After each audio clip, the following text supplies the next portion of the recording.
The Forgotten Queen, the tragic, tumultuous life of Margaret Tudor. When we think of Tudor tragedies, names like Anne Boleyn or Catherine Howard often come to mind, queens who lost their lives to the whims of King Henry VIII. Their stories are etched into the stone of popular imagination, filled with betrayal, execution, and scandal.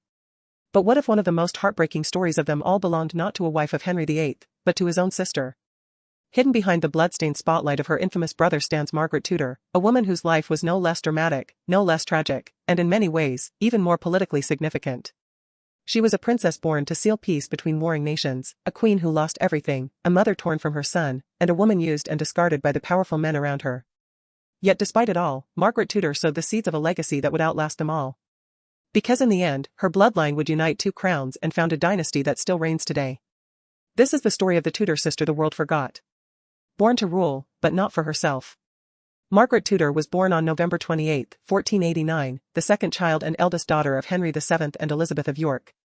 Her very existence symbolized the fragile unity between two feuding dynasties, Lancaster and York, whose conflict, known as the Wars of the Roses, had drenched England in decades of civil war.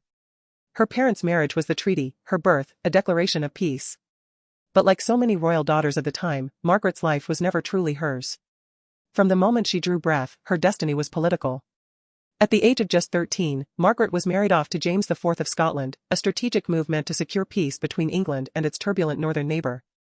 The Treaty of Perpetual Peace, signed in 1502, was supposed to end the centuries of bloodshed between the two nations. Margaret, barely a teenager, became the human bond meant to secure that promise. She was escorted to Scotland in regal procession, showered with jewels, silks, and titles. But behind the golden veneer lay a stark reality. Margaret was leaving her home forever to marry a man nearly twice her age, a man she did not know, in a country that would never truly be hers. The marriage that wasn't a fairy tale. James IV was a charismatic king, known for his intelligence, patronage of the arts, and unrelenting ambition. But he was also a notorious womanizer with several illegitimate children. Margaret, for all her English refinement and royal pedigree, found herself in a court where she was an outsider, an English rose planted in Scottish soil. Their marriage was not without warmth. James reportedly treated Margaret with kindness in the early years. They had several children, though only one, James V, would survive infancy. But Margaret's role was always tenuous, her position delicate. As an English-born queen, she was always suspect in the eyes of Scottish nobles. And then, in 1513, disaster struck. Henry VIII, now King of England and Margaret's younger brother, declared war on France. Scotland, bound by the Auld Alliance with France, invaded England in retaliation.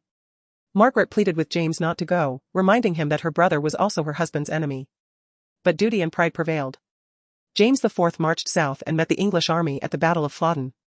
He never returned. James was killed on the battlefield, his body so mutilated it was barely recognizable. He died fighting English troops commanded by men who once served his father-in-law. Margaret, just 24 years old, was left widowed, pregnant, and suddenly elevated to Queen Regent of Scotland, ruling on behalf of her one-year-old son, James V. Queen Regent, and a woman alone. In a court dominated by scheming nobles and powerful clans, a female regent was an unnatural anomaly. Especially an Englishwoman. Margaret's regency was always controversial. While she had legal authority as the king's widow and mother of the heir, many Scottish lords resented her and questioned her loyalty. And then, she made a fatal error. In 1514, barely a year into her regency, Margaret secretly married Archibald Douglas, the 6th Earl of Angus. The Douglas family was one of the most powerful and ambitious in Scotland, and Archibald was young, handsome, and charming. But his charm quickly wore thin. Angus was cold, calculating, and cruel. He used Margaret for power, manipulated her position as Queen Dowager, and seized custody of young James V.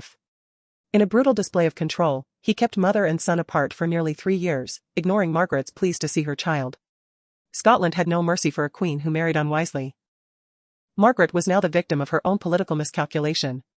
She had lost the trust of the nobility, the support of the Regency Council, and her most precious possession, her son. Desperate, Margaret turned to the one man who might help, her brother, Henry VIII.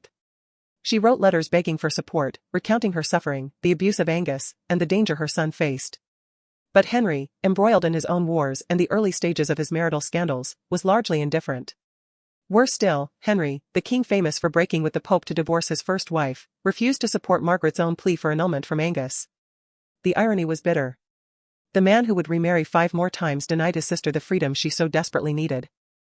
Margaret eventually fled Edinburgh in disguise, escaping the clutches of Angus and the treacherous court. She sought refuge in England, where she hoped to gather strength to reclaim her rights. But even in exile, she found little peace. Her finances crumbled. Her political power waned. Her letters to Henry became more frantic, more sorrowful. In one, she wrote, "My heart is not stone, but sore broken, for I have endured much." Still, she returned to Scotland, determined to fight for her place and for her son. A mother rejected. By the late 1520s, Margaret had managed, finally, to divorce Archibald Douglas. But the cost was high. Her reputation was in ruins, her influence barely intact. And worst of all, her relationship with her son had soured beyond repair. James V, now ruling in his own right, resented his mother's decisions. He blamed her for the chaos of his youth, her marriage to Angus, and her perceived betrayal of Scottish interests. Margaret, once his fiercest protector, now found herself estranged from the very son she had fought so hard to raise as king. Margaret would marry a third time, to Henry Stuart, Lord Methven, but this marriage too brought little comfort. Methven, like Angus before him, exploited Margaret's royal status for political gain. She was surrounded by ambition and manipulation, used, discarded, and increasingly isolated. She spent her later years caught between loyalties, trapped by gender, and marginalized by the court she once ruled. Death and legacy. On October 18, 1541, Margaret Tudor died in Methven Castle, Scotland, at the age of 51. She was in debt, alone, and largely forgotten. Her funeral was a modest affair. Her brother, Henry VIII, once her closest kin, did not attend, nor did he send any grand display of mourning. But Margaret's story didn't end there. Though history often overlooks her, her bloodline triumphed where others failed. Her granddaughter, Mary, Queen of Scots, would become one of the most famous monarchs in history. And her great-grandson, James VI of Scotland, would become James I of England after the death of Elizabeth I, uniting the English and Scottish crowns for the first time. It was Margaret Tudor's descendants who founded the House of Stuart, which would rule Britain for over a century. Her lineage continues to this day in the British royal family. She may have died broken and betrayed, but her legacy lived on in ways even she could never have imagined.